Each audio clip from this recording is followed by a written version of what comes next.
I need you, Lord, I need you. Every hour I need you. So bless me now, my Savior. I just come to thee.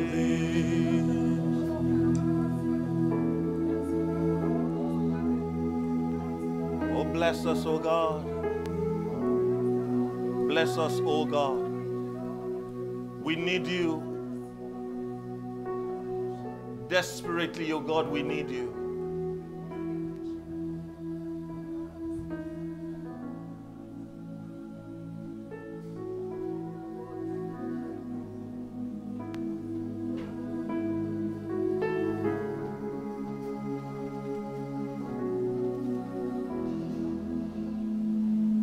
Oh, Father, we surrender ourselves to you this morning, that you indeed bless us in ways and manners that we cannot explain, in dimensions that we are never able to understand, so that we can be who you want us to be. Oh Lord, in humility this morning, we yield to you. We defer to you. We surrender to you. So bless me now, my Savior. I come to thee. Father God, you are the only one who can bless us as much as we desire, in a way that will fulfill your righteousness in us.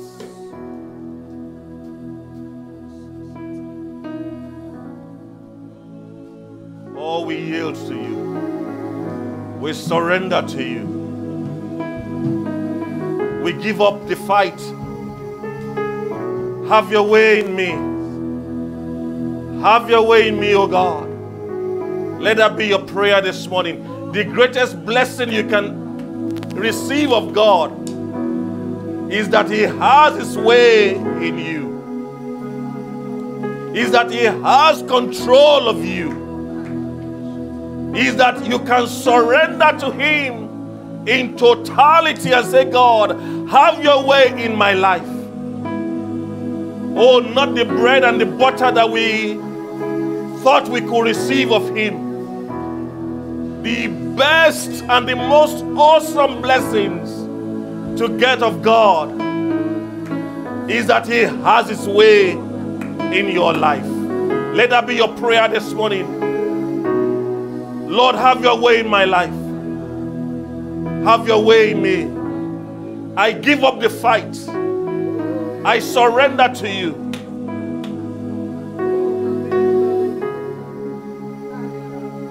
I surrender to you.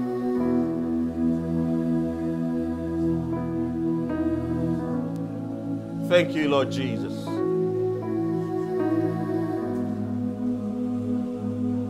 We give you praise, oh God.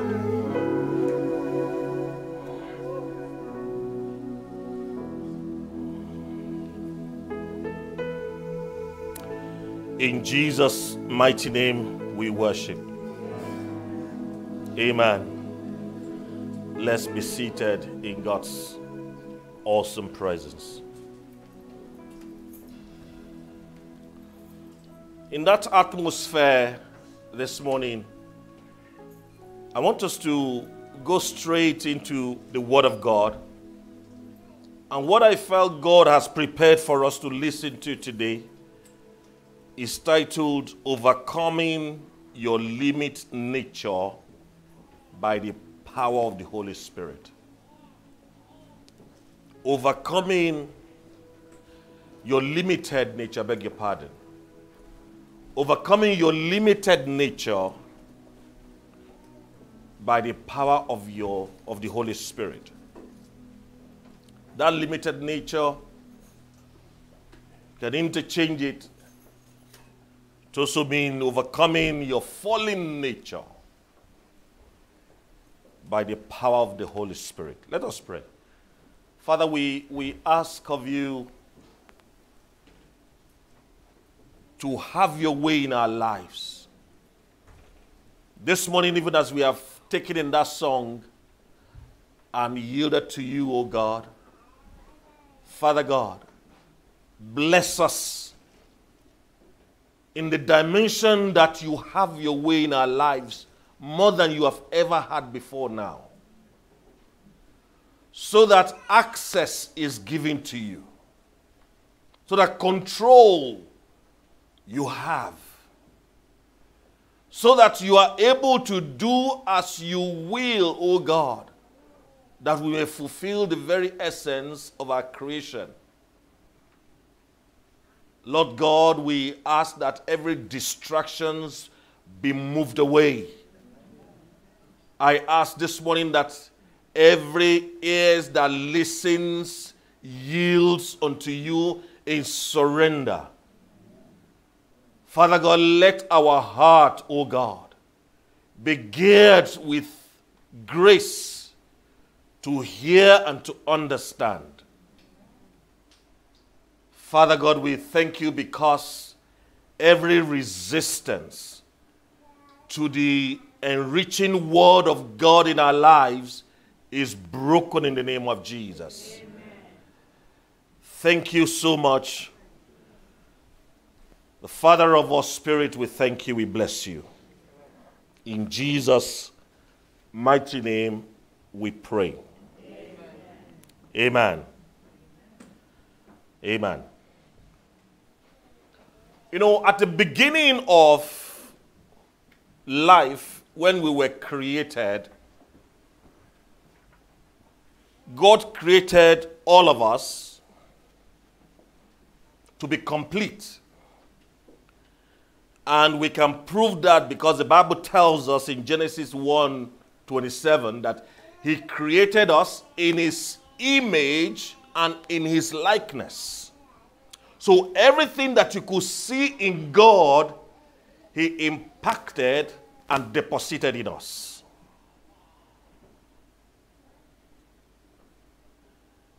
The nature of man that was built in every single one of us was that limitless nature that is in God. So much so that the angels became jealous of man. When they went to God and they looked at the sentiment that God had for man, they went to God in Psalm 86. God opened the eyes of the psalmist to see how jealous the angels were of man. And the angels were saying, when I look at the night sky and see the works of your fingers. They were trying to prep God up to say, when I look at how awesome and how grandeur you are, by the work that you do through your fingers, in the stars, in the moon, and in the sky. Verse 4 says, what are mere mortals that you so think about them? What is it that you see in mere man, mere mortal, that you jump each time you hear them sing to you? What do they give you? What have they done to you, God? Don't you know who you are worth, God? You hear the voice of a little girl, all because he defers to you, and you begin to palpitate in your heart. What is happening to you, God? He didn't stop there.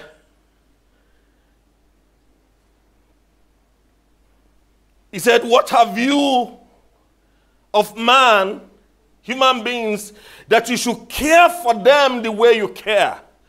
Verse 5 says, yet you made them only a little lower than God. That was the standard that they refer to us. That when we look at you, God, and man, there's only a tiny difference between you and them. You crown them with glory and honor.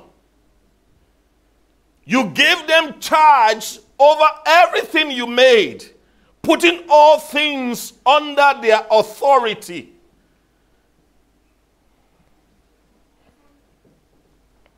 They were saying to God, God, think about it again.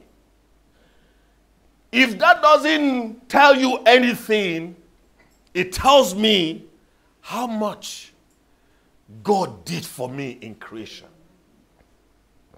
It should tell you what you're worth. Because if you don't know what you're worth, people will tell you what they think you're worth. And it's time for us as Christians to know our worth in God. So at least if we don't know, we can defer to understand that the angels know what you're worth. Because sometimes it takes somebody else to tell you to have an understanding of what you are worth. Very sadly, that limitless nature, that glorious status that man had at creation did not last. It didn't last. Romans 3:23 tells us that for everyone had sinned, we all fall short of God's glorious standard. Every one of us. We were created to be limitless. But then we allowed something to happen to us that cut short that limitless nature. So we become limited. I heard the illustration somebody gave to this scripture. And he said, for every one of us, we were sat on a chair, high in glory before God. And each time we fall into sin, that scripture says we are cut short. It's like a slice of the height is cut off and then we drop down. And then another sin, cut it down, then you drop down.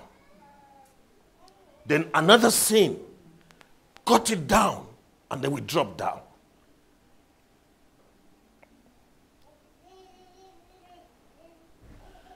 If it is cut down long enough, we will find out that there's no height anywhere.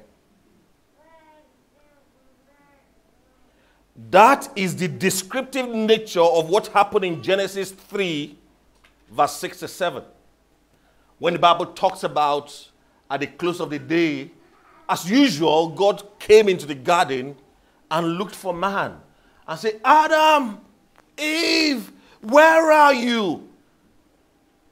And they have gone to hide somewhere. And God found them out and said, why are you hiding from me? And they said, we're hiding because we found out that we are naked.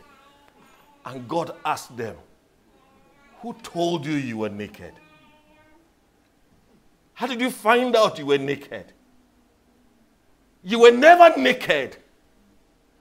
Because the glory of God covered you all around. You were never naked. You are not even able to see the nakedness of the person beside you. But once sin entered and we were cut short from the glory departed.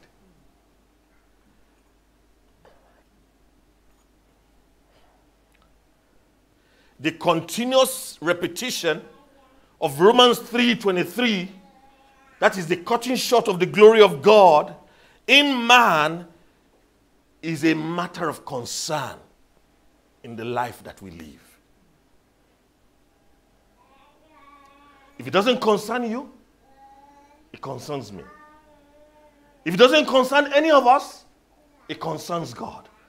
Because God has chosen to use us, his man-made epitome of creation, to be the one that is going to use to bring revival to the world. And yet, if we allow the glory to continue to get cut short, we'll find that no more glory is there. Sin cut man short of the glory of God, and the continuous sin will eventually cut man out of the glory of God. My prayer is that you will not be cut out of that glory in Jesus' name. If you don't want to be cut out, then you must lay hold on what you have. You know, the nature of human beings is that we never appreciate what we have until we lose it. Always the fact. Always the fact. If you go to Bible history, the Lucifer that was feeling jealous of us being created in the image of God, he had a position that everybody envied in the presence of God. He was the archangel for worship. And when he started to worship God, everybody looked in grandeur. Wow! Look at his wings. Look at how he sounds. Look at the tune. Look at the melody. But he was not satisfied with what he had. Guess what? He was eyeing the throne of God. I've been given worship here. Why not I become the one that is worshipped? And the Bible said he was thrown out of heaven. That which he had was taken away from him.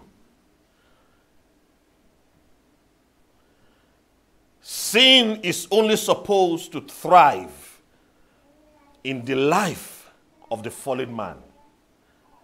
Because the fallen man had shut down his heart and conscience in wickedness. You see, sin is supposed to be what only happens outside of those in Christ Jesus. Once we come into the body of Christ, now listen to me clearly, I'm not saying believers are supposed to be sinless, totally sinless, no. Listen to me and listen to me clearly. We are on a journey when we are redeemed from the fallen state that we fell into when sin came. We are no more of the fallen nature. We are now on a recovery journey because our pathway has now been redesigned. When a man responds to the call of salvation, he starts to travel on the path of recovery from the fallen nature towards restoration. That is when the scripture like Romans 8 verse 1 to 4 becomes relevant. What does it say? It says, so now there is no condemnation for those who belong to Christ Jesus. Why is there no more condemnation? It's because when you are on the pathway of recovery, it is still possible to dabble into sin. It is still possible to find yourself doing one thing or the other that you don't want to do. Paul said it. We'll come to that scripture. No more condemnation. And because you belong to him, you are now belonging to him, no more for the devil. You are now belonging to him. The power of the life-giving spirit has freed you from the power of sin that leads to death. The law of Moses was unable to save us because of the wickedness of our sinful nature. So God did what the law could not do. What did he do? He sent his only son in the body whom the bodies of we sinners have, and in that body God declared an end to sin control over us by giving us the Son and the sacrifice of our sins. Amen? He did something that the law cannot do. What is it? He made his Son to die for us once and for all. And that sealed that whole deal. Once that happened, we can stand on that premise. On that premise to say that we are no more belonging to the nature of sin. The best way I can explain it is you get on a dump site, get a pig, and put a pig in a dump site where everything is smelly and rotten and messy. What happens to the pig? The pig feels at home. In fact, we'll be making some very melodious sound. Enjoying the atmosphere, because that is home for the devil, for the pig. But when you put a sheep there, when you put a lamb there, they are looking for the easiest way to get out of that mess. Why? Because that is not home. The green pasture is home, where they can find wonderful, lush green plants to eat. The same way it is for us. It is possible for a Christian to fall into sin, to get angry, to have one thing or the other. But when you do that, what happens to you is that there is a mechanism in man, strengthened by God Almighty, in our conscience, that lets you know that, no, that's not who you are. That's not who you are. You have been redeemed from that path. This is where you go. When we do that, we are on the journey to recovery in God. But when, as a believer in the body of Christ, is falling into sin and yet is suppressing the conscience and the heart of God to say, I don't want to listen. I want to do what I want to do. I want to have control of myself. I don't want God to do anything for me. You are saying to God, hey, mind your business and leave me to live my life. When that happens in a man, is a path to destruction. And God is saying to you here today, why not gain and give me access into you, that you may have the fullness of the life that I prepared for you to live. You know, Paul prayed that prayer in Romans 7, verse 14 onward. He said, the things I want to do, I don't end up doing them. The things I don't want to do, those are the things I find myself doing. He ended up in verse 27, verse 24, he says, who would deliver me from this body of death? The difficulty, and God knows that difficulty, is that we are human beings filled with body, spirit, and soul. We are tripartite, and we are loaded in this case. This body suit. That is who you are. But what I'm saying is that is not you. You are on the inside. All these things that we carry around soon will fade away and will go and be dropped. And you that is on your inside is what will meet with God. What we're saying this morning is, how prepared are you? Not this body. How prepared is the you on your inside to meet with your God? How prepared, how much preparation do you give to the man on your inside to be reconnected to God? Paul said, who would deliver me from this case that I carry around?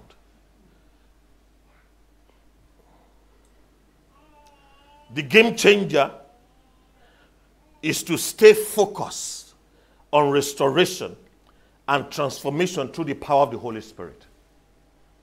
That's a game changer. Romans 8:5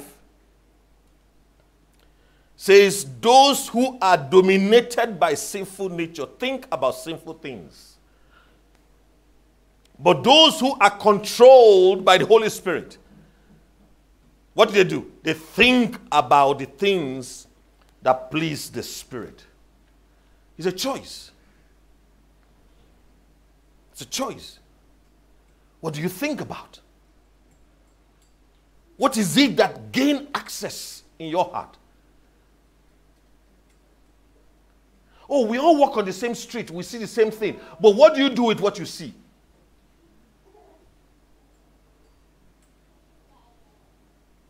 We all watch TV. There's some people who don't watch TV. I still watch TV. I still have flair for TV. There's some things I watch on TV. But what do you do with what you watch on TV? Will what you watch on TV send you to hell? Or send you towards God? What you allow your children to watch, is it building them up or cutting them down?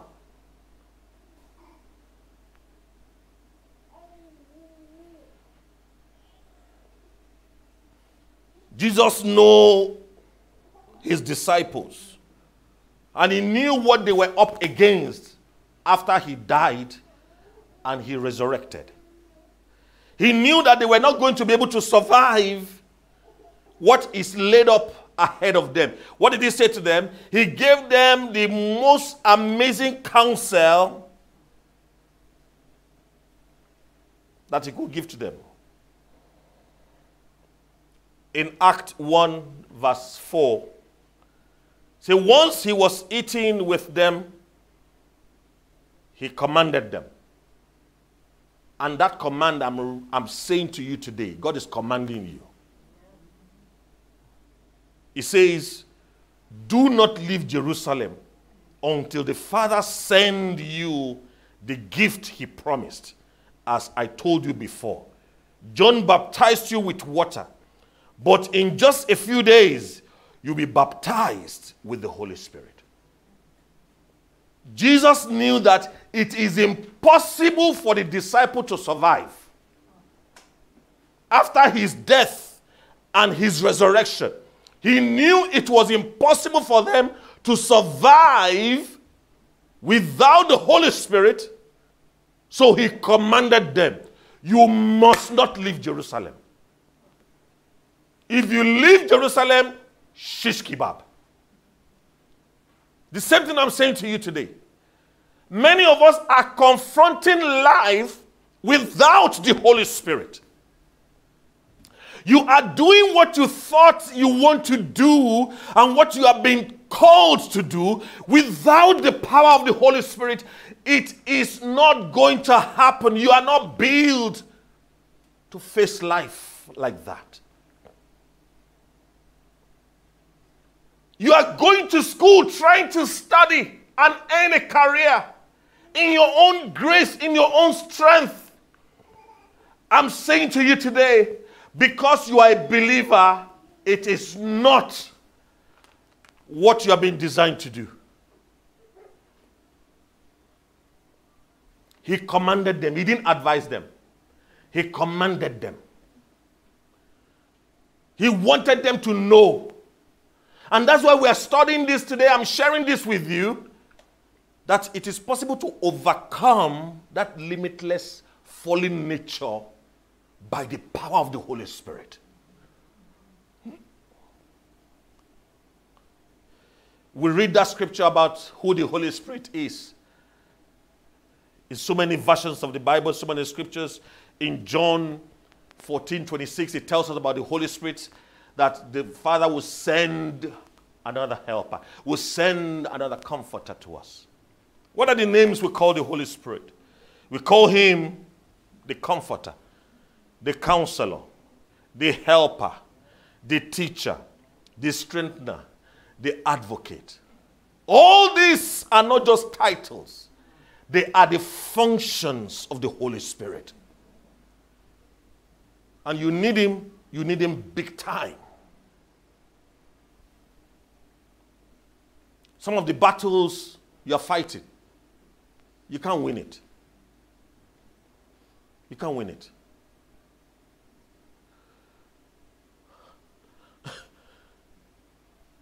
was like a lady who came to meet me and was saying to me that she wants to really engage her mother-in-law in a battle. I said, you can't win it. I advise her with all joy that don't fight that battle. You can't win it. It will only get more complicated.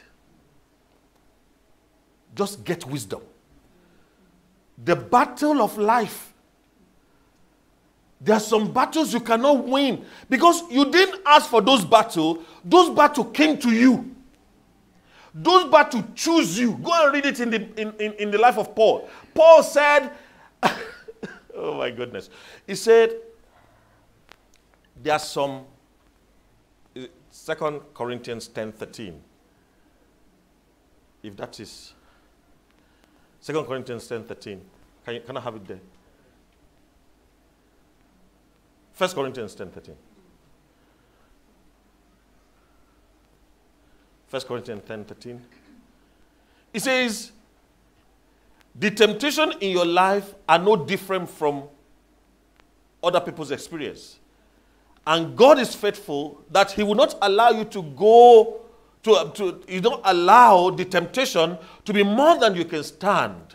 When you are tempted, he will show you the way out so that you can endure. Everybody you see, all of us here, look around you. Just look, if you can do 360 at least. Okay, look 180. To this side and then to this side. That is good enough. Everybody you see, we are all going through trials. Everybody. Even if they are smiling, even if they are frowning, everybody had or has a very troubling trial and temptation they are going through. But what the Bible is saying to you is that calm down. In the trial, in the temptation, God has put there a way of escape. For everybody, he has tucked in there how to come out of it so that you can endure it and go to the next stage. You know what some of us do, and most of us, we look at our own trouble, we pocket it, and we now look at somebody else's trouble. Say, hey, that's what she's going through. Hey, God will help him, oh. God will help her, oh. I need to go. Let me pray for her. You need to pray for yourself. For yourself. Because if you happen to know, if people around you know what you are going through, they will call a prayer meeting for you. Because they are better than you. Only that you have pocketed your own trouble and trials, thinking nobody knows, like an ostrich. It is time for us to allow God access into our lives to help us. I'm going to leave it here because I want to share with us the next time I pick this up on some of the things that the Holy Spirit, some of the battles the Holy Spirit, some of the steps the Holy Spirit helps us to take to overcome that fallen nature. Don't handle it by yourself. To kill you, it will destroy you, it will be a mess. Allow God to take you through it. And you will come out shining, you'll come out winning. In Jesus' mighty name. Amen. Let's bow down our heads and pray. Why don't ask God and say, God, help me today. Teach me through the power of the Holy Spirit to know how to get rid of this body of death. This limited nature that I carry around. Help me. It sounds logical. It sounds right. But it doesn't feel God. As good as it sounds, it's not God. Help me to overcome this fallen nature. Father, give the Holy Spirit access. Help me, O God, to grant access to you in all totality so that you can take me through my journey of life. Lord God, I thank you because we can rely on you. You know how difficult it's going to be. That was why you prepared the disciples. Two things you gave to them. You commanded them to stay in Jerusalem until the Holy Spirit came. Secondly, you ensured and broke bread with them in communion to enable and prepare them for the days ahead. This morning, as we take this communion in the mighty name of Jesus, we ask that you bless this emblem. Father, let, oh God, this emblem go through every part of our being, body, spirit, and soul, and give us the grace to be yielding to God so that he will have his way in our lives. Father, we thank you very much. We give you praise. In Jesus' mighty name we pray. Amen. Please take one of the emblem. Those of us at home, also please take your emblem. And just in that atmosphere, just going to talk to God and say, God, I need you more than I've ever needed you. Don't let me go through this by myself. I invite you and I surrender to you. Thank you for being my helper in the Holy Spirit. Thank you for being my comforter. Thank you for being my teacher. Thank you for being my strengthener. Thank you for being my advocate, oh God. Thank you for being the one I can rely on completely. Oh Lord, help me through.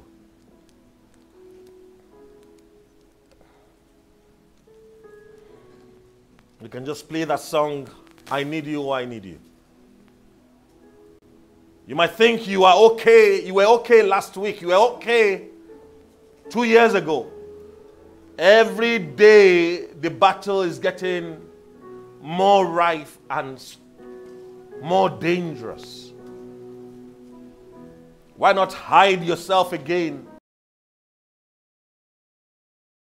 Those of your spirit.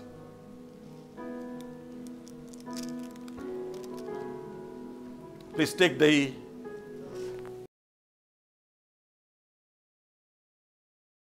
as we have. The Bible says on the same day that he was crucified, he took the bread and he blessed it. Father, bless this body of Jesus.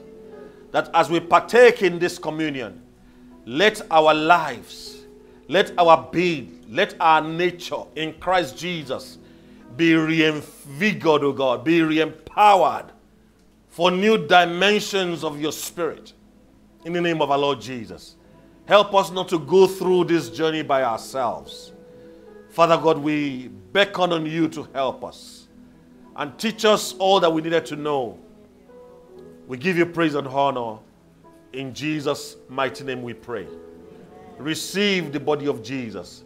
In the name of the Father, and of the Son, and of the Holy Spirit.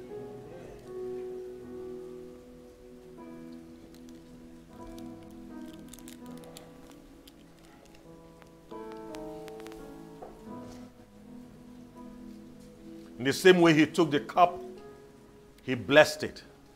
Father, bless this cup. This is the New Testament. The body of the blood of Jesus. It is the price paid. And it was paid in full. So we had no reason for harassment anymore. We had no reason for being burdened anymore. We ask of you today, let every burden be lifted. Amen. Let every pain be cut away. Amen. Let joy be released. Amen. Let abundance of God flow into our lives again. Father God, we give you praise. In Jesus' mighty name we pray. Amen. Receive the blood of Jesus in the name of the Father, Amen, and of the Son, Amen, and of the Holy Spirit.